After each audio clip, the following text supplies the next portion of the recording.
안녕하십니까. 암호화폐 정보를 전달해 드리는 닥터 비트맨입니다. 네, 평일의 절반, 수요일의 아침이 밝아왔습니다. 어떻게 편안한 밤 잘 보내셨나요? 어제의 급작스러운 하락 뒤에 오늘은 갑자기 또 회복을 하였습니다. 정말 시장을 종잡을 수가 없는 것 같은데 일단은 코인 마켓캡에서 메이저 탑10 코인들 가격 한번 살펴보도록 하겠습니다. 네, 일단 시가총액 1위 비트코인의 경우는 전날 대비 6% 상승한 27,290달러대를 나타내고 있습니다. 이외에 이더리움은 4.39% 상승한 1,891달러대를 나타내고 있으며 6위의 XRP는 4.1% 상승한 0.53달러대를 나타내고 있는데요. 비트코인의 더미넌스, 이더리움의 더미넌스 각각 살펴보게 되면 46.6%, 20%를 나타내고 있습니다. 이더리움의 더미넌스가 조금 더 오른 것을 확인할 수가 있는데 그렇다면 과연 선물 투자자분들은 현재 포지션 어떻게 나누고 있는지 롱숏 비율 한번 확인해 보도록 하겠습니다. 네, 일단 비트코인 먼저 보겠습니다. 네, 비트코인의 경우는 전날 대비 가 아니죠. 이제 롱 포지션이 52%로 우위를 점하고 있습니다. 이더리움의 경우도 롱 포지션이 52%로 우위를 점하고 있으며 XRP의 경우도 마찬가지입니다. 롱 포지션이 52%로 우위를 점하고 있는데요. 그렇다면 미 증시는 어떻게 마무리되는지 한번 같이 볼까요? 네, 미 증시 한번 보겠습니다. 네, 다우존스, S&P 500, 나스닥 모두 상승 마감한 모습을 확인할 수가 있으며 달러 인덱스는 전날 대비 0.09% 하락한 모습, 환율의 경우는 1,300원이 무너졌습니다. 0.56% 하락한 1,299원대를 나타내고 있네요. 네, 이제 어제이죠. 미국 증권거래위원회 SEC가 증권법 위반 혐의로 글로벌 암호화폐 거래소 이 바이낸스와 자오장펑 CEO를 기소했다라는 대형 악재가 터지면서 이 크립토 마켓이 주춤하는 모습을 보였습니다. 이제 지난 5일 코인데스크 US에 따르면 SEC는 연방증권법 위반 혐의로 바이낸스와 바이낸스 US 창펑 CEO를 기소한다라며 이들은 미등록 증권을 일반 대중에게 BNB 토큰과 바이낸스 연동 BUSD 스테이블 코인 형태로 제공을 했으며 이 바이낸스의 스테이킹 서비스도 증권법을 위반했다라고 주장하였는데 SEC는 연방 법원에 제출한 기소장에서 이 바이낸스는 수십억 달러에 달하는 고객 자금을 유용해 이 창펑 CEO가 별도로 관리하는 기업으로 몰래 빼돌렸다라면서 이 창펑 CEO는 바이낸스 US의 비밀리에 통제하고 있고 그가 소유한 운영하는 법인이 바이낸스와 US의 거래량을 부풀렸다라고 언급을 하게 됩니다. 이 기소장에는 바이낸스가 미국 투자자들에게 피해를 끼쳤다라는 내용도 포함이 되었는데 이 SEC는 바이낸스는 시세 조종을 감지하고 통제하는 시스템에 대한 거짓말을 일삼아 투자자들을 오도했다라며 이 미국 투자자가 바이낸스에 접근하는 것을 제한하기 위해 충분한 조치를 취하지 않았다라며 지적을 하였는데요. 이 바이낸스 거래소는 BNB 밸류2와 심플언 등 코인언 서비스를 제공하는 등 의도적으로 미국의 규제 감독을 회피했다라며 이 창펑 CEO와 바이낸스 법인은 미국의 규제 조건을 인지하고는 있었지만 고의로 규제를 회피해 고객과 투자자를 위험에 빠뜨렸다라고 덧붙이게 되었죠. 이게 고객과 투자자를 위험에 빠뜨렸다라고 하지만 현재 하는 모습이 SEC가 크립토 마켓의 투자자들 모두에게 위험을 빠뜨리고 있는 것이 사실입니다. 더불어 바이낸스 US의 운영사인 이 BAM 트레이딩과 바이낸스 자체에 대해서도 청산 기관 미등록, 브로커 미등록, 거래소 미등록 등 유사한 혐의가 있다라고 이렇게 있다 봤는데 기소장에 적시된 BNB와 BUSD가 증권이라는 부분은 여타 알트코인들에도 영향을 준 전망입니다.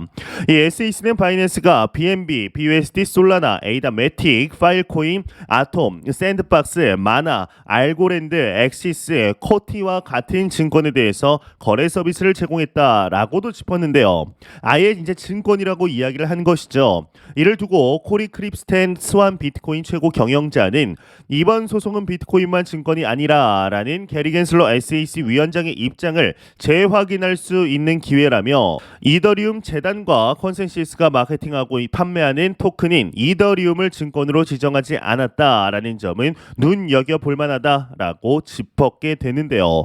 이어서 SEC는 코인베이스 등 막대한 자금을 보유한 이더리움 후원자들의 상당한 반대에 직면할 것임을 알고 있었을 가능성이 높다. 이더리움 측에는 이제 컨센시스, 이더리움 재단, 코인베이스, 안드레슨 호로위츠와 같은 암호화폐 벤처 기업들이 있다라고 설명을 하게 됩니다.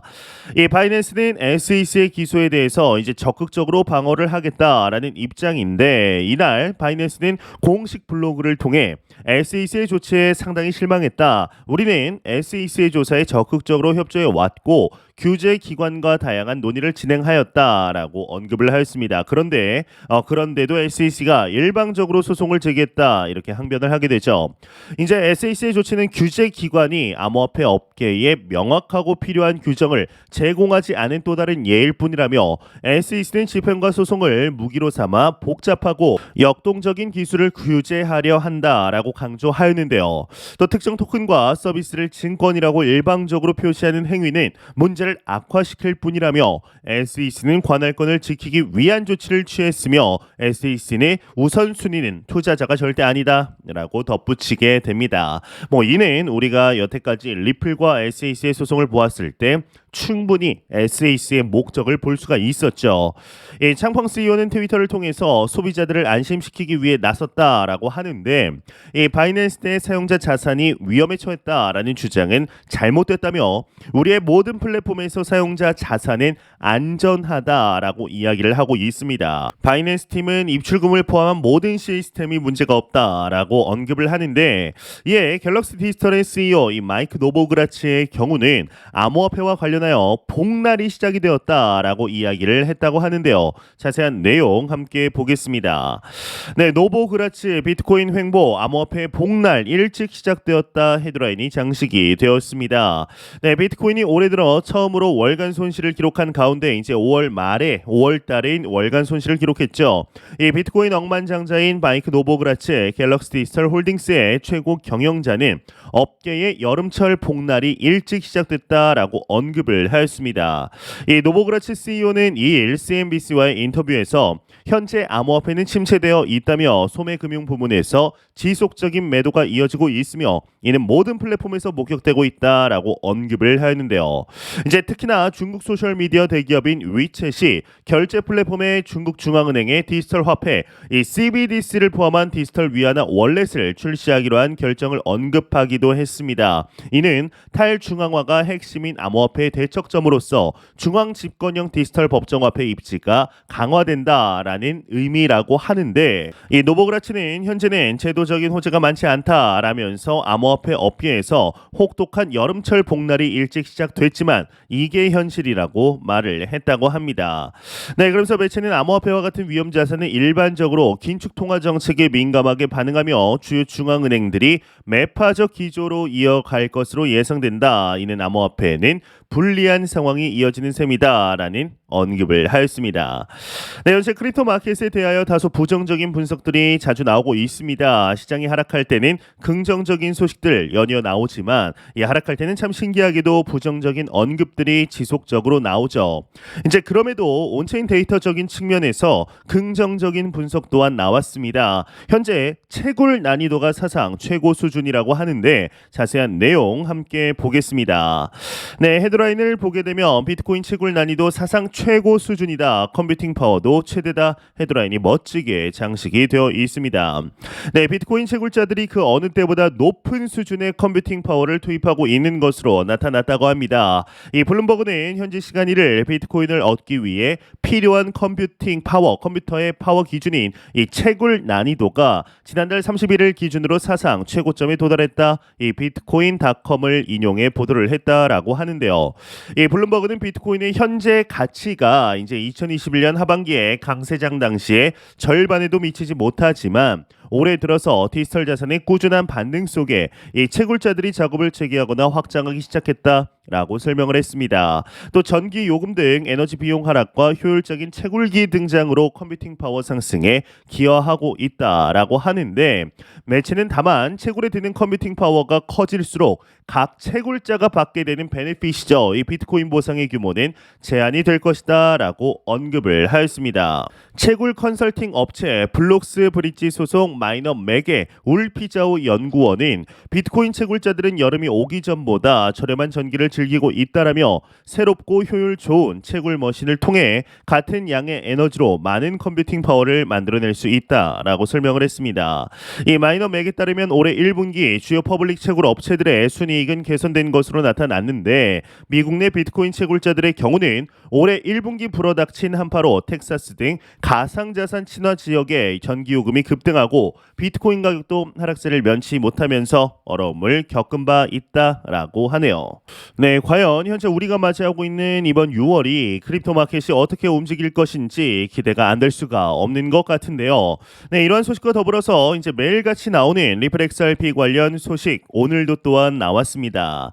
네, 현재 리플사의 경우는 미 SEC와의 소송으로 힘든 시간들을 보내고 있는 가운데 그럼에도 긍정적인 소식들이 지속적으로 나오고 있습니다. 예, 상당히 놀라운 소식이 나왔는데요. 이 리플사는 과거부터 SEC와의 소송이 마무리된다면 주식 상장, 즉 IPO를 진행할 것이다 라는 이야기를 간간히 해왔죠. 이 IPO가 생각보다 빨리 이루어질 수도 있다라는 내용이 나왔는데 자세한 내용 함께 보도록 하겠습니다. 네, 리플 본격적인 IPO 준비, 주식 20배 오를 수도 있다 헤드라인이 장식이 되어 있습니다. 네, 리플사가 본격적인 기업 공개 IPO를 이제 준비하고 있는 것으로 알려졌다라고 합니다. 이일 엘리노어 텔레폭스 비즈니스 기사는 자신의 트위터에서 지난 4월 리플이 비공개 로드쇼를 개최했고 이 행사에는 거의 모든 유명 기관 투자사들이 참석했다라고 알려졌는데, 엘리노어 테렛 기자는 로드쇼는 기업과 인수자가 잠재 투자자를 만나 이 IPO에 대한 관심을 유도하는 마케팅 이벤트라고 덧붙였다고 합니다. 이 테렛 기자는 리플의 이러한 움직임이 단기간 내 상장을 의미하지는 않는다라며 IPO를 준비하는 데만 최소 6개월이 걸린다라고 강조했는데, 그는 다만 월스트리트 주요 애널리스트들과 리플의 만남은 IPO를 위한 본격적인 움직임을 시사한다 이렇게 트윗을 통해 남기게 되었습니다.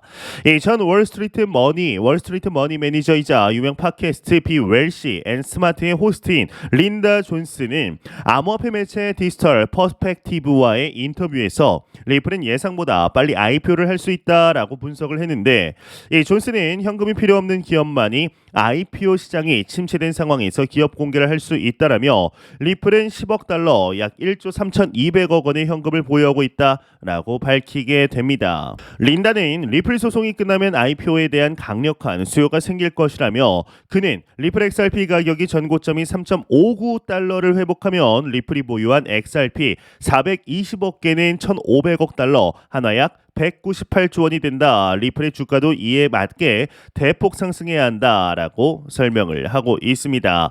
린다는 현재 주가 기준 리플의 기업 가치는 57억 달러 약 8조 원이라며 기업이 보유한 XRP 가치를 210억 달러 약 28조 원으로 추산하면 상당히 저평가됐다라고 분석을 했는데, 그는 미국 최대 암호화폐 거래소인 코인베이스의 기업 가치는 나스닥 상장 직후 860억 달러 약 114조 원으로 치솟았다며 리플 주식은 잠재적으로 20배까지 상승할 수 있는 매력적인 투자처라고 본다라고 평가를 하였습니다. 네, 정말 리플의 IPO 주식 상장이 현실화되는 듯 보입니다. 그저 몇 년 전까지만 하더라도 그냥 리플 CEO가 이야기를 하는 것이 않겠냐라는 이런 소문들, 이야기들 많이 돌았었는데, 실제적으로 리플사가 말한 것들이 하나 둘씩 이루어지는 것을 우리는 확인할 수가 있습니다. 네, 과연 리플사가 주식을 상장했을 때 우리는 XRP를 가지고 있어야 될지 아니면 리플사 주식을 가지고 있어야 될지 고민이 되는 것이 사실인데, 저는 당연히 이제 분산 투자를 할 겁니다. 리플사 주식도 가지고 있고 XRP 주식도 가지고 있을 건데요. 네, 과연 리플사가 일단 SEC와의 소송이 마무리돼야지 뭐 IPO를 하든 뭐를 하든 할 수가 있겠죠. 과연 어떤 식으로 진행이 되게 될 것인지 충분히 기대해 볼 만하지 않을까라는 생각이 듭니다.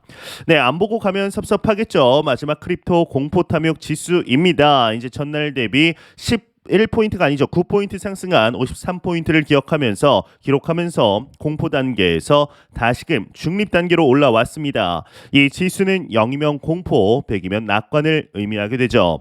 네, 이제 미국 민주당 대선 후보로 출마한 이제 선언한 로버트 케네디 주니어가 이 비트코인 라이트닝 네트워크에 대해서 언급해 화제가 되었습니다. 그는 존 F 케네디의 조카로 바이든을 지지하지 않는 이제 민주당 유권자의 35%로 지지를 받는 것으로 알려졌는데, 이 바이든 대통령에 투표한 유권자의 67%가 여전히 바이든을 지지하고 있기 때문에 이 로버트 케네디 주니어에 대한 이제 기대치는 좀 낮습니다. 그 라이트닝 네트워크에 대한 발언을 살펴보면 이 비트코인 라이트닝 네트워크는 언론의 자유만큼이나 중요한 거래의 자유를 보장하기 때문에 흥미진진한 미래를 만들어갈 것이다 라는 언급을 하였는데요. 일단 대선 출마를 선언한 사람이 크립토가 아니라 비트코인 라이트닝 네트워크에 대해서 언급했다라는 사실이 놀랍습니다. 그만큼 핵심 지지층을 끌어모으겠다라는 전략으로 읽히는데요. 이제 처음 비트코인이 나오고 비트코인의 작업 증명 방식을 똑같이 흉내낸 코인들이 많이 나왔죠. 이제 처음에는 장난 같았던 코인들이 점차 프로젝트의 성격을 띠게 되었고, 이 비트코인이 가지고 있던 문제들을 해결할 수 있다며 수많은 알트코인들이 생기게 되었습니다. 그런데 최근 흐름을 보게 되면 비트코인의 단점을 해결하겠다라고 나왔던 코인들 대부분이 사라지거나 성장 동력을 잃게 되었죠. 이 전자 제품은 바로 다음 세대만 나와도 이전 모델은 구형 고물이 됩니다. 그런데 비트코인은 하루에도 수백 개의 코인이 만들어지고 있는데 여전히 그 주위가 공고합니다. 왜 그럴까요? 이 너무 많은 코인이 생겨나면서 변별력을 실제로 할 수 있는 사람이 매우 드물게 되었기 때문이지만, 여기에는 사실 그보다 훨씬 더 큰 흐름이 녹아 있습니다. 이 비트코인의 단점을 비트코인으로 해결하려는 움직임이 계속되고 있기 때문인데, 이더리움의 활발한 네트워크 안에서 생기는 문제들을 이더리움 재단은 적극적으로 개입해서 해결 중입니다.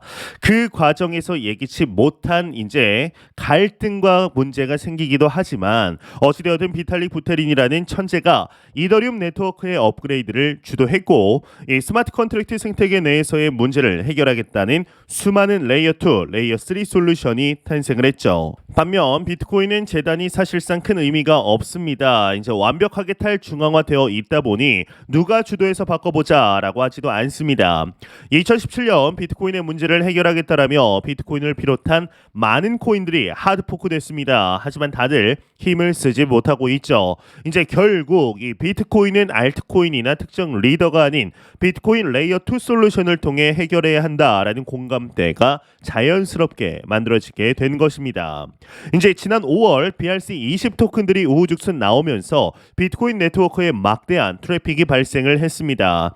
이 블록 처리 속도가 말도 안 되게 느려졌고, 개구리, 강아지 코인들 때문에 비트코인 네트워크가 느려지는 게 맞냐는 성토가 터져 나왔죠. 이에 비트코인 네트워크의 위기다라고 말하는 사람들도 있었습니다. 하지만 채굴자들은 트래픽 문제를 통해 채굴이 아닌 네트워크 수수료의 가능성을 보게 되었습니다. 이와 더불어 바이낸스를 시작으로 라이트닝 네트워크를 채택하겠다라는 이야기가 적극적으로 나오기 시작을 했죠. 이렇게 되면은 개인이 더 이상 비트코인을 송금하기 위해 비트코인을 팔아 USDT를 사고 이걸 다시 XRP 같은 수수료가 저렴하고 빠른 코인으로 바꿀 필요가 없어지게 됩니다. 이 라이트닝 네트워크가 훨씬 더 대중화되면 비트코인이 실제 국가를 뛰어넘는 글로벌 화폐가 될 수 있게 되는데요. 이 바이든은 나이가 너무 많습니다. 본인은 재선에 성공해서 성공한 대통령으로 역사에 기록되고 싶겠지만 이제 계속해서 아슬아슬한 모습을 언론에서 노출하고 있습니다. 이 크립토에 대한 지나치게 부정적인 인식 또한 미국의 발전을 가로막고 있죠.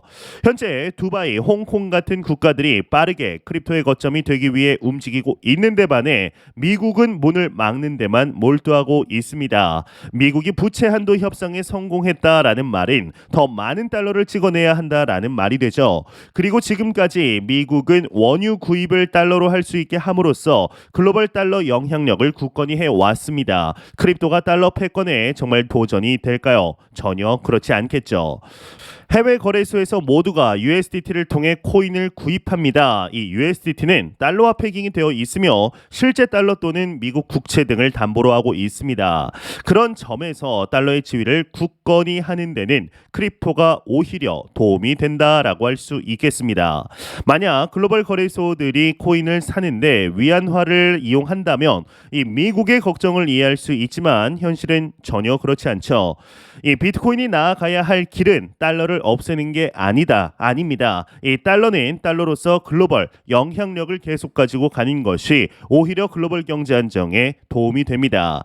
다만 돈을 자유롭게 옮기는 일에는 비트코인이 반드시 필요할 것입니다. 이 가까운 미래에는 대부분 국내외에서 비트코인 라이트닝 네트워크를 통해 상거래가 이루어질 것으로 예상이 되는데요.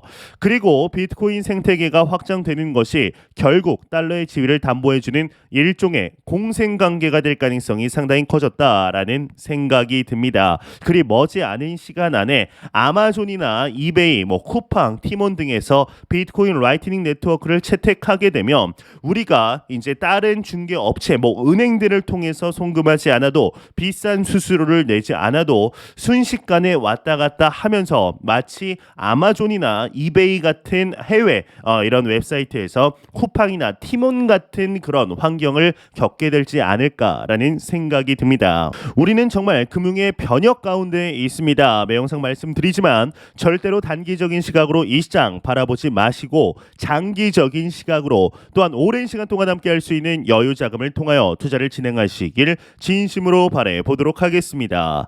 네, 제가 준비해온 소식 여기까지입니다. 영상이 도움이 되셨다면 구독과 좋아요 그리고 광고 편만 처음부터 끝까지 시청 부탁드립니다. 이 채널은 오직 광고 수익으로 운영이 되게 됩니다. 항상 영상 시청해 주시는 시청자분들, 구독자분들 너무나 감사드립니다. 오늘 남은 시간 잘 마무리하시길 바라면서 저는 더욱 도움이 되는 영상으로 찾아뵙도록 하겠습니다. 지금까지 닥터 비트맨이었습니다. 감사합니다.